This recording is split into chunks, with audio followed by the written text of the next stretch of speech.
حضرت عمر فرمایا کرتے تھے اگر تم بلند مقام حاصل کرنا چاہتے ہو نا تو پھر کم ہمت کبھی نہ ہونا، پھر ہمت نہ تمہاری ٹوٹنے پائے، حالات اوپر نیچے ہو جائیں گے، کبھی کبھی دھوپ چھاؤں کا سامنا کرنا پڑے گا، لیکن تمہاری ہمت کبھی بھی کمزور نہیں پڑنی چاہیے۔ جو ملاقات ہے نا، ملاقات کہ وہ ملیں گے، ان سے ملاقات ہو۔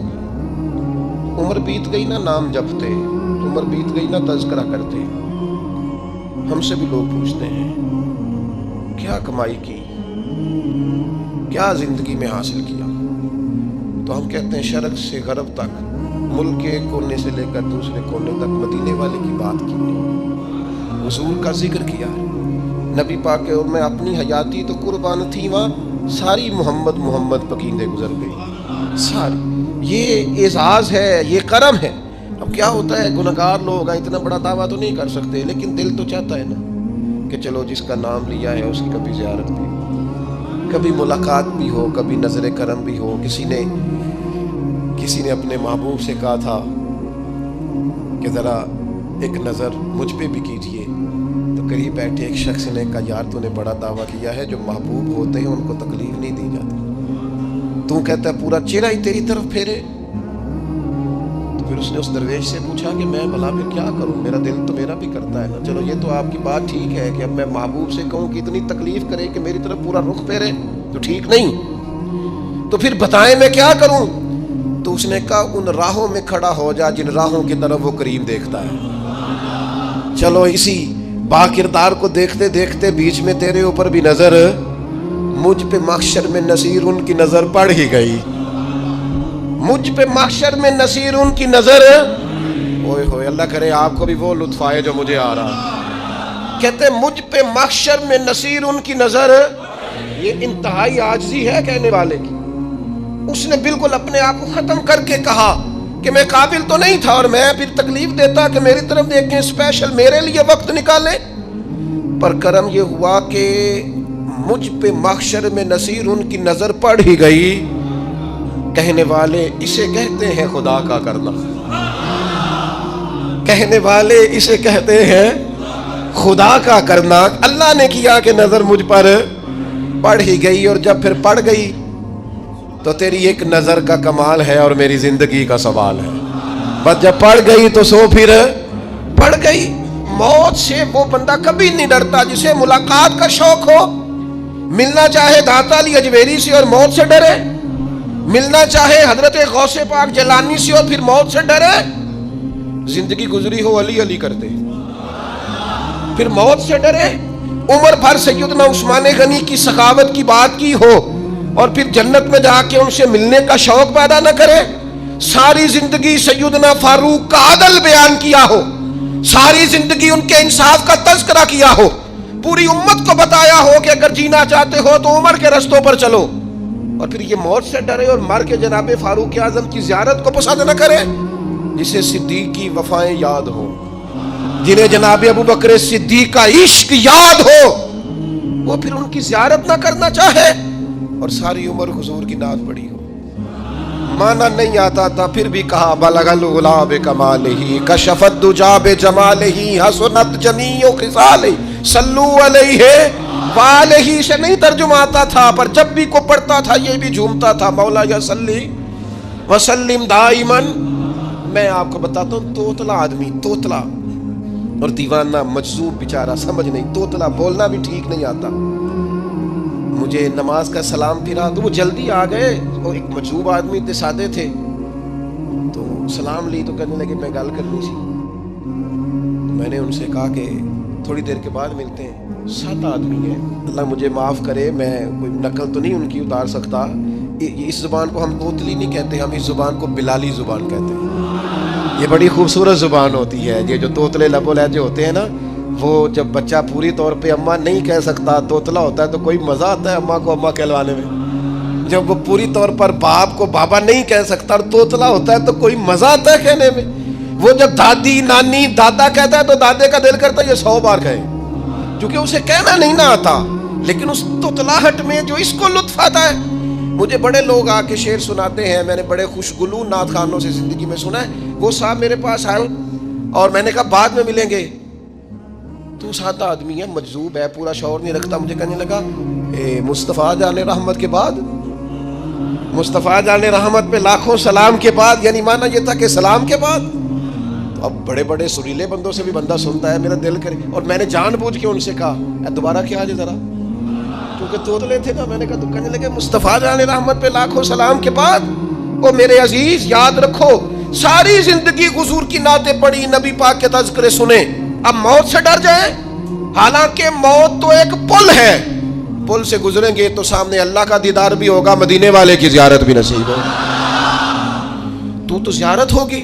اور ہر نظر کانپ اٹھے کہ محشر کے دن خوف سے ہر کلیجہ دہل جائے گا, اوڑھ کر کالا جبہ وہ آ جائیں گے اور سارے محشر کا نقشہ بدل جائے گا. یہ موت کا خوف نکالنے والی چیزیں ہیں, ڈر. اچھا مجھے ایک بات بتائیں, یہ میں امید کی بات کرنے لگا ہوں. چلیں اب یہ بات تو مشکل ہے پر کرنی پڑے گی, مجبوری ہے. کبھی کبھی ابا جی سے مار بھی پڑ جاتی ہے بندے کو, گھر میں 2-4 لگ بھی جاتی ہیں. تو اس وقت نا جو سب سے بڑا سہارا کسی کو نصیب ہوتا ہے وہ یہ ہوتا ہے کہ اللہ کرے اماں گھر میں موجود ہو. اور میں نے دیہاتوں میں کئی مائیں ایسی دیکھی ہیں جو بیٹے کے حصوں کی مار کھاتی ہیں. ابا نے ڈنڈا لے لیا ہے بیٹے کی غلطی پہ, اب اماں بیچاری سامنے ہو گئی ہے, 2-4 اس نے بھی کھا لی. یہ بات آپ سمجھیں, موت کا خوف نکالنے کے مفہوم میں بات عرض کر رہا ہوں. اماں موجود ہو نا گھر میں تو ابا سختی بھی کرنے لگے تو کسی وقت احساس ہوتا ہے کہ جناب یہ سختی نہیں ہوگی کیونکہ میری اماں, اور اماں پوری وکیل بن جاتی ہے, کہتی تو نہیں پتا وہ ہو گئی غلطی, وہ فلانے دے منڈے نے خراب کیتا ہے, حالانکہ ہو سکتا ہے اس نے اس کو بھی خراب کیا ہو, لیکن وہ اماں وکیل ہے, وہ وکالت کر رہی ہے اور وہ بے لوث کر رہی ہے. ہوتا ہے ایسے. اس بات کو سمجھ لیں اچھے طور پر, موت کا خوف نہیں, ڈر نہیں, اس لیے کہ گھر میں ماں موجود ہو تو باپ کا ڈر نہیں ہوتا. تو قبر حشر میں تو رسول کریم موجود ہے, وہاں تو نبی کریم موجود ہے, وہاں تو اللہ کریم اپنی رحمت فرمائے گا بندوں پر. اس لیے خوف نہیں, پینک نہیں, اپنی غلطیوں کا احساس ضرور کریں, اپنے اعمال پر توجہ ضرور دیں, لیکن موت کے خوف تلے دبتے نہ جائیں. انشاءاللہ صبح قیامت کرم ہوگا. میرے نبی پاک علیہ الصلوۃ والسلام نے تو فرمایا ہے بس ہم نے ایمان کامل لے کے جانا ہے دنیا میں. حضور نے فرمایا ہے جس طرح 14ویں رات کا چاند چمکتا ہے اس طرح میرے غلاموں کے چہرے چمکیں گے قیامت میں. اللہ کے رسول صلی اللہ علیہ وسلم فرماتے ہیں جسم کے جن حصوں پر وضو کا پانی لگتا رہا وہ قیامت میں چمکیں گے. دور سے لوگ ان کا نور دیکھیں گے, پتہ چلے گا وہ محمد عربی کے غلام آ رہے ہیں. یہ کرم ہوگا صبح قیامت, یہ عطائیں ہوں گی. اس لیے مومن موت سے ڈرتا. سیدنا بلال حبشی رضی اللہ تعالیٰ عنہ, آخری وقت ہے, نزع کا عالم طاری ہے. اور یہ گفتگو دیکھیں غلاموں کی, آپ کی اہلیہ رو پڑی, کہنے لگی ہائے ہائے افسوس. حضرت بلال فرمانے لگے کیا ہوا؟ کہنے لگی افسوس ہے کہ آپ دنیا سے جا رہے ہیں. تو حضرت بلال نے مضمون ہی بدل دیا, سوچ کا زاویہ ہی بدل دیا. فرمانے لگے یہ افسوس کا مقام نہیں, یہ تو خوشی کا مقام ہے. اس لیے کہ میری آج آنکھیں بند ہوں گی, قبر میں کھلیں گی, مدینے والے محبوب سے بھی ملوں گا, حضور کے غلاموں سے بھی ملوں گا صلی اللہ تعالیٰ علیہ وسلم. تو موت تو مقام مسرت ہے, اور اگر یہ مل جائے زندگی میں. ایک بدو ایمان لے آئے, ابن ماجہ میں موجود ہے. حضرت ابو ہریرہ رضی اللہ تعالیٰ عنہ حدیث کے راوی ہیں, فرماتے ہیں ایک بدو ایمان لائے اور انہوں نے حضور علیہ السلام کے ساتھ ہجرت بھی کی. ابن ماجہ میں موجود ہے. تو نبی پاک علیہ السلام نے نا انہیں ایک صحابی کے ساتھ کر دیا, وہ ان کے کام کاج میں مصروف ہو گئے ان کے ساتھ. تو حضور علیہ السلام نے نا ایک جگہ سے مال غنیمت آیا, تو طریقہ مبارکہ یہ تھا کہ مال غنیمت میں سب کو حصہ دیا جاتا تھا. اگرچہ وہ جہاد پہ نہیں گئے لیکن حضور نے انہیں بھی حصہ دیا. تو وہ صحابی تو رو پڑے, عرض کرنے لگے حضور میں اس کے لیے تو ایمان نہیں لایا تھا. تو حضور نے فرمایا پھر بتائیے, اگرچہ حضور جانتے ہیں کس لیے لائے تھے. عرض کی حضور میں تو اس لیے ایمان لایا تھا کہ میں رب کی راہ میں لڑوں گا اور میں اپنی جان پیش کروں گا. میں شہادت کے لیے ایمان لایا تھا, مجھے یہ مال دولت نہیں چاہیے. تھوڑی ہی دیر گزری کہ ایک اور مارکے کا اعلان ہو گیا, جنگ کا اعلان ہو گیا. حضور نے فرمایا چلو. وہ گئے اور چند ہی لمحے گزرے کہ وہ میدان میں اترے اور پھر شہید ہو گئے. صحابہ کرام ان کی مقدس لاش مبارک کو اٹھا کے محبوب کے قدموں میں لائے. تو نبی کریم نے کیا خوبصورت بات ارشاد فرمائی. حضور فرمانے لگے دیکھو اس نے اللہ کی تصدیق کی ہے تو رب نے بھی اس کی تصدیق فرما دی. اور پھر یہ دو جملے محبوب کہتے کہتے اٹھے اور پھر حضور نے اپنا جبہ مبارک اتارا اور اتار کے فرمایا اس بندے کو نہ اس جبے میں کفن دے دو, اس میں اسے کفن دو, اس لیے کہ تو شہادت کے لیے ایمان لائے, موت کی آنکھوں میں آنکھیں ڈال کے جیا, اپنی زندگی کمزور نہ گزاری. مسلمانوں پہ کافر کا رعب طاری ہو گیا ہے. ایک تو ہوتا ہے نا کہ کوئی مدد کرنا, کوئی آگے بڑھنا, فلسطین کا نام تک نہیں لے رہے حکمران زبان سے, ذکر تک نہیں کر رہے, چینل ذکر نہیں کر رہے. اتنا رعب, اتنا کفر کا خوف, صرف اس لیے کہ ہمیں موت کا ڈر ہے, مر جائیں گے تو بستر پہ نہیں مریں گے, بیماریوں سے نہیں مر جاتے لوگ. خدا کے بندو, اپنی زندگی میں اتنا خوف اگر موت کا پیدا کر لو گے.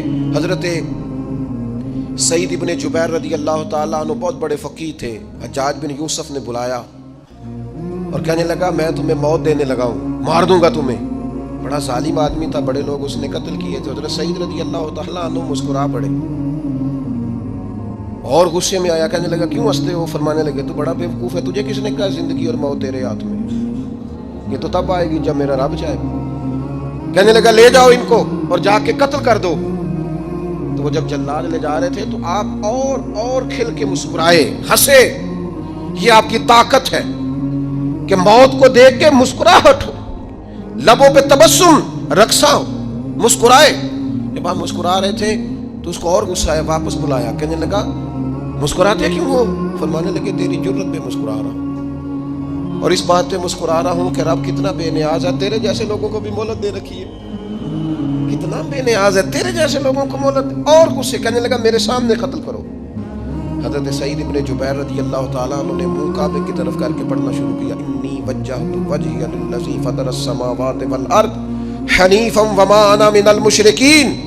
آپ یہ پڑھ رہے تھے تو کہنے لگا اس کا منہ کعبے سے پھیر دو.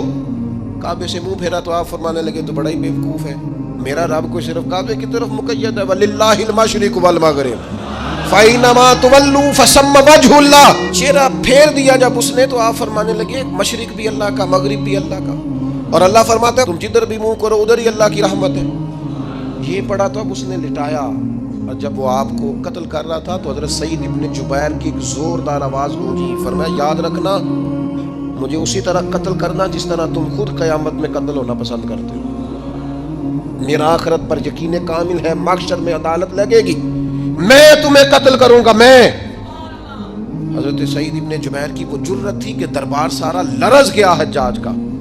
حضرت سعید ابن جبیر رضی اللہ تعالیٰ عنہ کہنے لگے اللہ اسے میرے بعد کسی پر مسلط نہ کرنا, میرا قتل آخری ہو, میرے بعد نہ ہو. ڈر گئے لوگ, سہم گئے, اور وہ جو جلاد آپ کو قتل کر رہا تھا اس کے بھی ہاتھ کانپ رہے تھے. اتنی جرت, موت کا ایک منٹ کے لیے خوف نہیں. حضرت سعید ابن جبیر رضی اللہ تعالیٰ عنہ شہید ہو گئے تو اتنا خون نکلا, اتنا خون نکلا, اتنا خون نکلا, خون بند ہی نہیں ہو رہا. ایک طبیب بیٹھا تھا, ہانپتے کانپتے ڈرے ہوئے, سہمے ہوئے. حجاج کہنے لگا اسے اتنا خون؟ تو کہنے لگا بادشاہ میں نے سالوں مریض دیکھے ہیں, اس کو پتہ چل جائے نا مرنے والا ہوں وہ تو اتنا خوف میں آتا ہے, پہلے ہی اس کا سارا خون جم جاتا ہے اور سکڑ جاتا ہے اور اس کا خون جل جاتا ہے. یہ جو بندہ تم نے شہید کیا ہے نا اس میں ایک رتی برابر بھی موت کا خوف نہیں تھا, موت کے خوف سے بے نیاز تھا, اتنا خون نکلا. حضرت سعید ابن جبیر شہید ہوئے اسی دن حجاج کے پیٹ میں درد شروع ہوا, صرف 15 دن. حجاج بعد میں زندہ رہا ہے 15 دن, اور ساری رات تڑپتا تھا, کہتا تھا مجھے خواب میں آ کے پیروں سے گھسیٹتے. حضرت سعید ابن جبیر چلاتا تڑپتا 15 دنوں کے اندر. طبیبوں نے کہا تیرا جو مرض ہے یہ کوئی آسمانی عذاب ہے. میرے عزیز موت سے ڈرے نہیں, بلکہ جو ظالم ہو ان کو ڈرا دیں, یہ مومن کی شان ہے. اپنی زندگی کے اندر سے موت کا خوف نکال دیں تاکہ زندگی کے جو دن ہیں وہ جیے تو جا سکیں, وہ انسان مضبوطی سے وقت سے گزار سکے. حضرت علی شیر خدا رضی اللہ تعالیٰ عنہ نا وہ جیکٹ نہیں پہنتے تھے جنگی, جو کمر پہ پیچھے لوگ پہنتے تھے نا, تلوار کوئی مارے تو زخم نہ ہو. تو کسی نے مولا علی شیر خدا رضی اللہ تعالیٰ عنہ سے فرمایا پشت پر آپ وہ جیکٹ نہیں